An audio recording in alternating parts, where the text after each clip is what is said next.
Assalamualaikum warahmatullahi wabarakatuh. Hai para pencinta catur dan para catur mania, selamat datang kembali di Legenda Catur Dunia.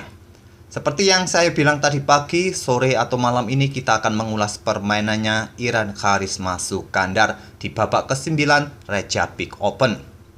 Di babak ke-6, ke-7, dan ke-8 Iran ini tidak main kawan. Entah kenapa admin tidak tahu, admin tidak punya infonya. Mungkin bagi kawan-kawan yang punya info silakan tulis di kolom komentar kenapa Iran tidak main di 3 babak sebelumnya. Apakah tidak mendapatkan pasangan lawan? Silakan kalian tulis jika kalian punya info tentang itu kawan. Dan langsung saja kita ke atas papan, lihat permainan Iran di babak ke-9 bertemu dengan pemain non-gelar asal Belanda.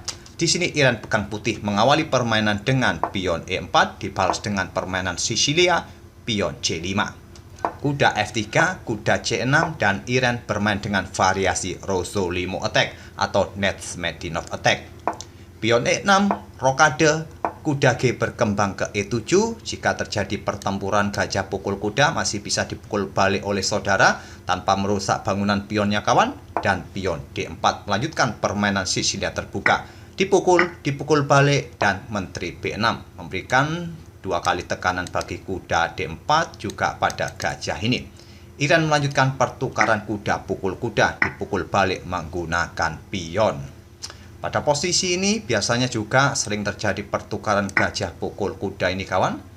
Tapi Iran memilih pertukaran kuda pukul kuda terlebih dahulu, dipukul balik menggunakan pion. Jika menteri ambil gajah ini juga tak ada masalah, juga kuda akan mundur kembali. Tapi di sini hitam memilih memukul balik kuda menggunakan pion D dan menarik mundur gajahnya ke D3 oleh Iran. Pion E5 untuk menghentikan laju pion putih ini kawan, agar gajahnya tidak mempunyai diagonal terbuka nanti di diagonal B1 H7, ataupun juga agar pion putih jika didorong maju tidak mempunyai penguasaan ruang di area pertahanan hitam, sekaligus membuka diagonal bagi aktivitas gajahnya nanti. Pion A4 lanjut Iran, kuda G6, dan kuda berkembang ke D2 lanjut Iran. Di sini gajah E7, persiapan segera rokade pendek jelas. Kuda C4 mengancam menteri, menteri mundur ke C7 dan gajah E3. Hitam rokade dan menteri F3, Iran sudah menyelesaikan tahap pengembangan para perwiranya. Rokade sudah dilakukan, menteri sudah berkembang, betengnya pun sudah saling terkoneksi. Pion F6. Mungkin langkah pion F6 ini patut juga dipertimbangkan oleh hitam, tidak memainkan pion seperti ini. Memang terlihat menguati posisi pion pusatnya kawan dengan struktur rantai pion seperti ini, tapi malah membuka diagonal terang ini yang bisa dimanfaatkan oleh gajah putih, atau sekarang mempunyai outpost yang cukup terbuka atau cukup lemah di peta ini kawan, di peta F5 bisa saja diduduki oleh kuda nanti. Menarik mundur gajah mungkin nanti kuda bermanuver dan menepati spot ini. Selanjutnya di sini beteng F bergeser ke D1 lanjut Iran untuk menempati lajur terbuka, satu-satunya lajur yang terbuka di lajur D. Kuda F4 mengancam gajah mundur ke F1 dan pion G5 menguati posisi kudanya kawan dengan dukungan 2 pion. Tapi langkah ini menurut engine langkah yang kurang bagus. Di sini tadi engine menyarankan pion B6. Tapi pion G5 dimainkan oleh hitam atau Ardin Bosbom kawan lawannya, dan pion H3. Untuk menambah kontrol lebih kawan, peta G4 untuk menahan pion ini didorong maju. Di sini hitam menggeser rajanya ke H8. Sudah jelas untuk menghindari diagonal terbuka ini, juga menyiapkan betengnya bergeser ke lajur G. Pion siap didorong, mungkin itulah rencana berikutnya. Dan pion G3 mengusir kuda. Di sini kuda tidak melanjutkan ambil pion H3. Kenapa tidak ambil pion ini kawan? Karena nanti bisa dipukul oleh gajah. Walaupun di sini masih bisa dipukul balik, langkah berikutnya ini bisa membuat gajah terjebak kawan. Oleh karena itulah pada posisi seperti ini kuda tidak tertarik ambil pion H3. Dia melanjutkan dengan pion G4 meneruskan rencananya sebelum menggeser beteng. Di sini pion pukul pion dan beteng G8 ingin mengambil dengan gajah nanti menyerang menteri. Menteri mundur ke H1 dan selanjutnya gajah ambil pion G4. Pion F3 dimainkan oleh Iran untuk memblokade ancaman terhadap betengnya. Di sini gajah mundur ke E6, raja bergeser ke F2 menghindari pin-pinan sekaligus memperkuat atau mendukung pion F3-nya, maksud saya pion G3-nya kawan, dan kuda ke D5 menghindari ancaman pion juga berbalik mengancam gajah. Di sini Iren tidak memperdulikan gajahnya, dia bermain dengan gajah terang ke H3, menawarkan pertukaran gajah terang agar nanti kudanya bisa bermanuver menempati spot yang cukup bagus di peta F5 nanti kawan jika ada kesempatan. Dan di sini hitam mempunyai dua pilihan, apakah langsung bertukar kuda pukul gajah ataupun gajah terang pukul gajah terang terlebih dahulu. Ternyata hitam melanjutkan jual beli kedua perwiranya. Dan seperti yang kalian lihat, sudah tidak ada gajah terang di atas papan. Pos peta F5 bisa diduduki kuda di langkah berikutnya kawan. Dan kuda di posisi F5 nanti menjadi jangkar serangan untuk mendukung menteri bergerak di area-area gelap ini nanti. Tapi perlu diperhatikan juga kawan, hitam mempunyai kekuatan gajah gelap yang bisa bergerak di diagonal gelap ini kawan. Perlu diperhatikan oleh putih. Dan tak terasa kita sudah di langkah ke-24. Melihat posisi barometer atau parameter yang ada di sisi kanan papan, posisi Iren sangat bagus. Apa yang membuat bagus kawan? Tentu dalam hal penguasaan ruang-ruang ataupun jalur ataupun diagonal yang terbuka. Seperti lajur H yang terbuka dengan dukungan beteng ataupun diagonal terang ini kawan mendukung beteng nanti memberikan ancaman garbuan seperti ini. Oleh karena itu direspon oleh hitam tantangan pertukaran beteng di lajur D menggeser beteng A ke D8. Untuk mencegah pergerakan beteng naik. Ditolak oleh Iren melangkah menteri ke E6. Tadi engine atau stockfish menyarankan menteri ini cukup bergerak ke peta F5. Mengincar pion ini dengan dukungan beteng nanti digeser ke lajur H. Mungkin itulah rencana dari stockfish kawan. Tapi mungkin yang jadi pertimbangan oleh Iren adalah beteng yang akan mengancam menterinya. Apakah menteri ditarik mundur dalam posisi seperti ini atau bergerak ke peta E6? Jika bergerak ke peta E6, mungkin beteng inilah yang akan mengganggu menteri nanti kawan. Dan menteri jika ditarik kembali harus ke peta H3. Atau jika terjadi pertukaran beteng di sini, ini akan memaksa pertukaran menteri lagi kawan. Kalau ditolak, nanti menteri bisa melakukan skak di sini dan seterusnya. Jadi akan dimulai permainan endgame seperti ini. Tapi posisi putih masih oke-oke saja dengan variasi seperti ini menurut stockfish kawan. Tapi kita kembali ke langkah aslinya di sini tadi, Iren memilih peta E6 bagi menterinya dan dijawab dengan langkah beteng D6 seperti variasi yang saya sebutkan tadi. Menteri ke F7. Bergerak ke F5 ini bagus untuk dimainkan kembali kawan. Walaupun ada ancaman di sini oleh beteng di G5, barulah menteri tarik mundur ke peta H3 lagi. Tapi sepertinya Iren mempunyai rencana lain dengan menteri ke peta F7 ini. Mungkin mengincar pion ini kawan dengan dukungan beteng. Dan dibalas dengan langkah beteng F8. Menteri mundur ke C4.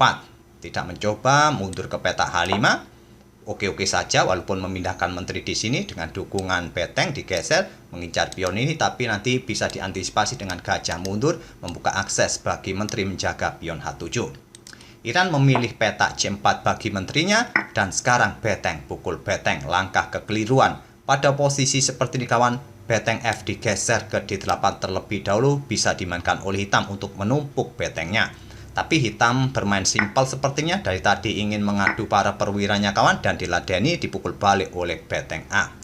Beteng D8 kembali menawarkan pertukaran dan pada posisi seperti ini kawan, Iren melewatkan kesempatan terbaiknya untuk menusuk lebih dalam ke arah jantung pertahanan Raja Hitam kawan. Dia langsung meladeni pertukaran beteng. Di sini menteri bergerak ke peta F7 bisa dipertimbangkan oleh putih. Jika dilanjut pertukaran beteng seperti ini kawan, kalian tidak perlu memukul balik, cukup melakukan skak di sini kawan. Dan selanjutnya adalah ancaman skak mat. Jika melangkah ke sini, berikutnya skak mat di sini. Jika ditutup oleh gajah, satu langkah pun skak mat.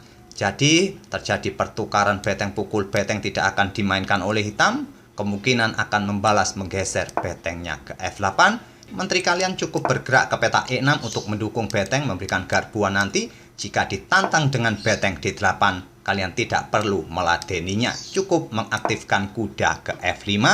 Dan jika hitam mengambil beteng gratis ini, kalian cukup pukul gajah sebagai penggantinya. Dan satu langkah berikutnya adalah ancaman skak mat kawan. Jika raja bergerak melindungi pion, menteri ke sini skak, raja ke sini, kuda ke sini skak, raja ke sini, dan pion ke sini skak mat. Tapi Iren tadi kawan pada posisi seperti ini, saat ada tantangan beteng D8 ini langsung diterima dipukul balik oleh menteri, dan raja ke E2, Disney menteri hitam ke G8, kembali membuat tantangan pertukaran menteri juga mengincar pion G3.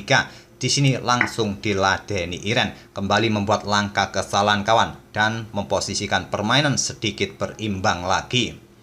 Pada posisi seperti ini kawan, kontrol waktu mungkin menjadi masalah, tapi masih mempunyai waktu 12 menit. Saya rasa waktu 12 menit untuk menghitung ya sekitar 2-3 menit lagi untuk menghitung langkah yang lebih bagus. Saya rasa sudah cukup bagi seorang Iran, tapi sekali lagi kawan, ketahanan fisik merupakan kunci juga dalam permainan catur. Mungkin Iran sudah mulai capek duduk di kursi terus-menerus.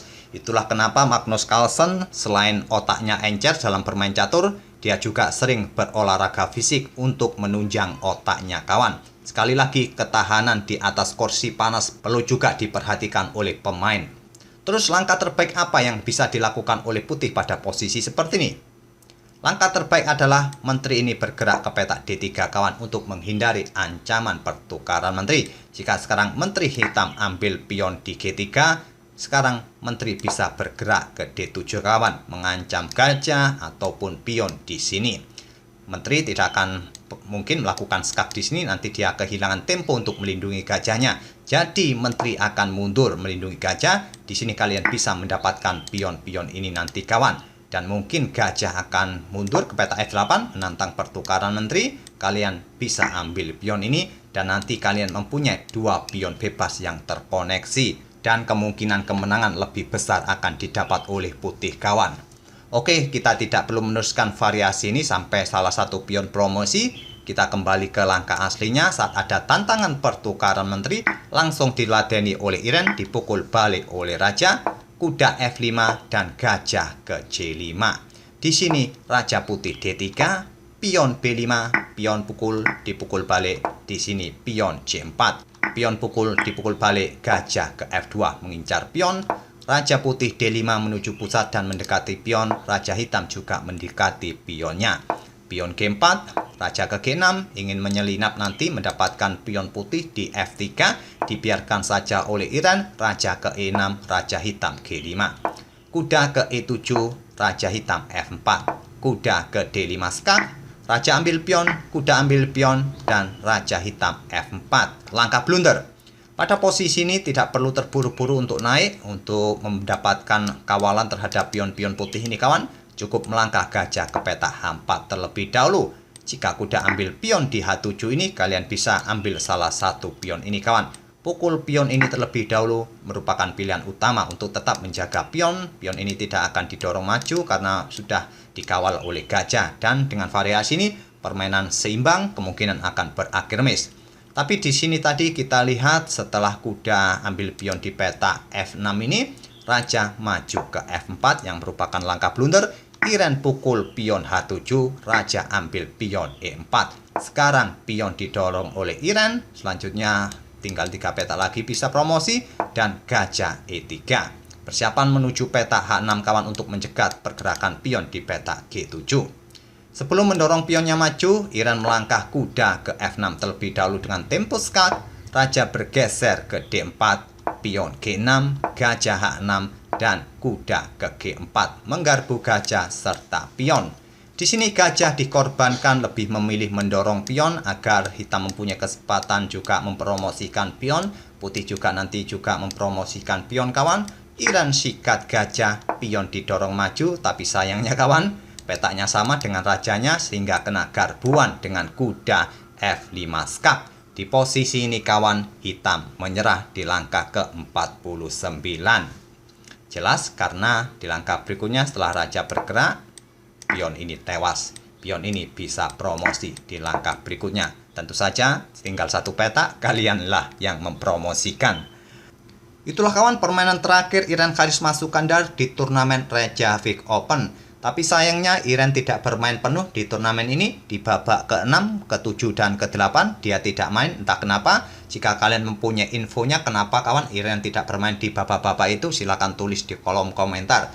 Dan dari 6 babak yang dimainkan, Iran mendapatkan 4 kali kemenangan, 1 kali kalah, dan 1 kali remis. Berada di ranking ke-67 dengan elo tambahan rating dari FIDE sebesar 6,4 poin. Semoga permainan dari kedua pemain ini bisa menghibur kalian di sore atau waktu ngabuburit ini kawan. Dan sekali lagi selamat berbuka puasa. Kita akan bertemu di video-video berikutnya. Terima kasih. Wassalamualaikum warahmatullahi wabarakatuh.